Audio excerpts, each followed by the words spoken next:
All right, y'all, what's going on? It's Combo Breaker 99 back with another quick post-fight reaction video.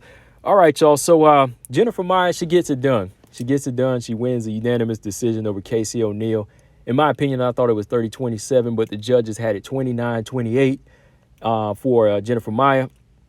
And yeah, this is why I had to pick Jennifer Maia in this fight. I mean, usually we know MMA math doesn't add up, but in this case here, this is what I've been telling some of y'all. Look, this is what I've been telling y'all about Casey O'Neill. Like, I have nothing against Casey O'Neill as a fighter. I like her grit, and I like, her tenacity. I love how she wants to get better and how she wants to go after it, right?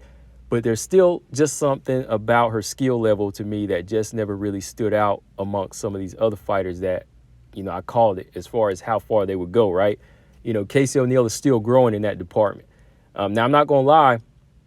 I would have loved for Casey O'Neill to win this fight because if she did show up and show out and just showing this different level, it would have been better for the division, right? It would have been much better for the division at this point.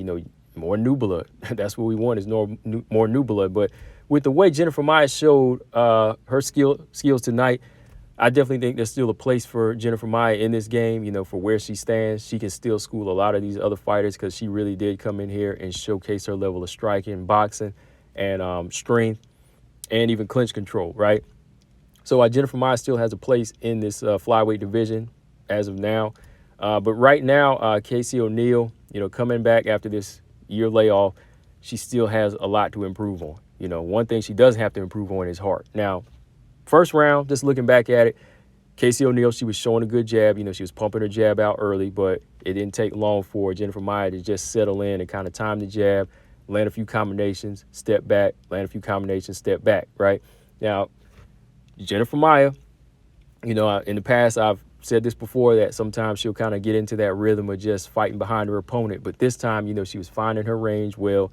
She was snapping her jab out. She was finding some good moments to land her right hand and just circling out and making sure she was bringing the fight back to Casey O'Neill. And that's where she usually fails, is whenever she just kind of sits back. But this fight here, with a pressure fighter like Casey O'Neill, just kind of fell into her style where she could just let combinations go. And she already drew blood on Casey O'Neill into the first round, right? And Casey did land some nice overhand rights early, but as Jennifer Maia made her adjustment and started taking her head off the line, she was missing that right hand by a mile, or Jennifer Maia would just kind of roll with it, right?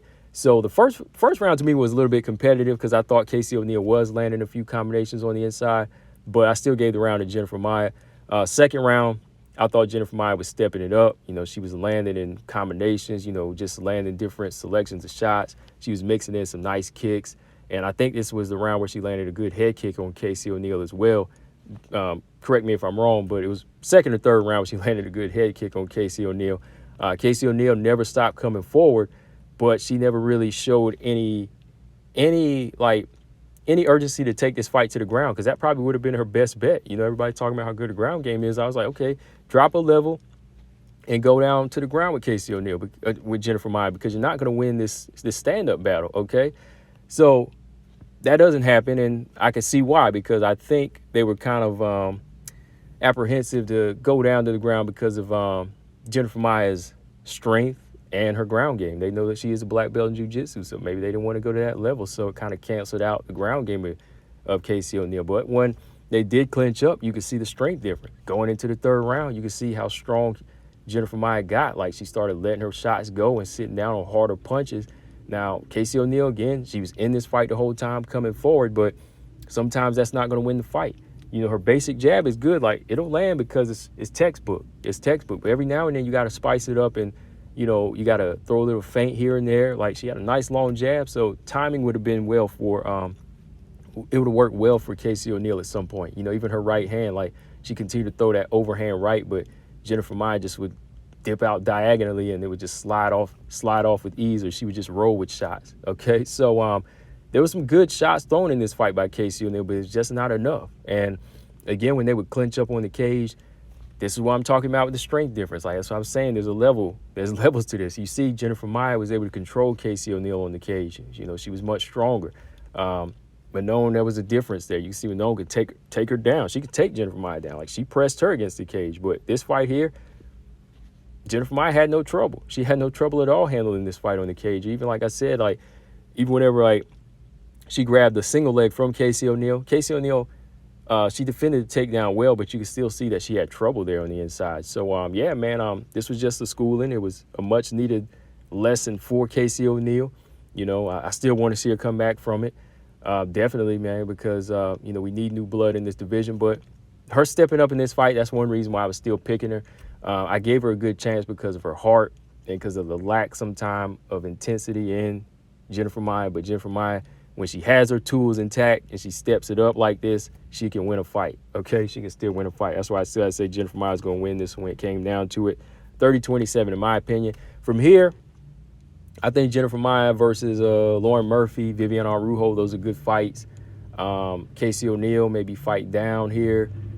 Maybe not too far down. Maybe fight the loser or the winner of Andrea Lee and Macy Barber. Who knows, right? Or if Miranda Maverick gets past Jasmine Jazzy Vicious, that's a good fight, okay? Tracy Cortez, that's a good fight for Casey O'Neill. Yeah, whenever Tracy Cortez comes back. But yeah, guys, I just want to give my quick thoughts. We'll talk later. Combo Breaker 99. What did y'all think of the fight? I'm just telling you, my man BJ, look, there's just level 6. This is what I was talking about between her and Manon. That's what I'm saying. Like, I told you so many times. I told you so many times. I'm out. Subscribe. Peace.